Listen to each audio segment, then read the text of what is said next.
એની કૃપા ઉતરે ને ત્યારે ગમે એવડો સાગર હોય ને પણ વાછરડાના પગને જેમ માણસ ઓળંગે ને એવી રીતે આપણે ઓળંગી શકીએ, પણ એની કૃપા હોય તો.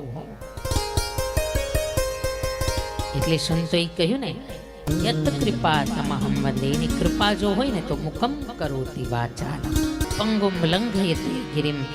મૂંગો માણસ બોલતો થઈ જાય અને પાંગડો માણસ, પગ વિનાનો માણસ આખો હિમાલય ચડી જાય, હિમાલય ઓળંગી જાય. કેટલાક સંતોએ વળી એમ કહ્યું કે ખાલી મૂંગો માણસ બોલતો થઈ જાય આટલી જ કૃપા, ખાલી પાંગડો માણસ હિમાલય ચડી જાય આટલી જ કૃપા. આ તો ડોક્ટરો ધારે તો એ કરાવી શકે, એ બોલાવી શકે, એ નવી વાણી આપી શકે, અને એ ધારે તો એ લાકડાના પગ ફિટ કરાવીને હિમાલય ચડાવી શકે. આ કઈ કૃપા નથી, ખાલી આટલી જ કૃપા.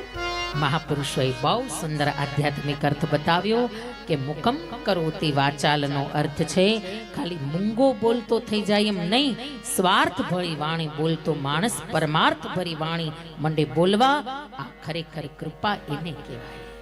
કાગડા જેવી કર્કશ વાણી બોલનારું કોયલની જેમ મીઠું મંડે બોલવાને, આ ખરેખર એની કૃપાનું ફળ છે. અને પાંગડો માણસ કે જે ખરાબ માર્ગે જતો હોય, દુરાચારના માર્ગે જતો હોય ને, ખરા અર્થમાં પાંગડો ઈ છે, પણ એ સાચા માર્ગે મંડે ચાલવા, સત્યના માર્ગે મંડે ચાલવા ને, જે નીતિના માર્ગે મંડે ચાલવા, તો સાચા અર્થમાં કૃપા એ છે.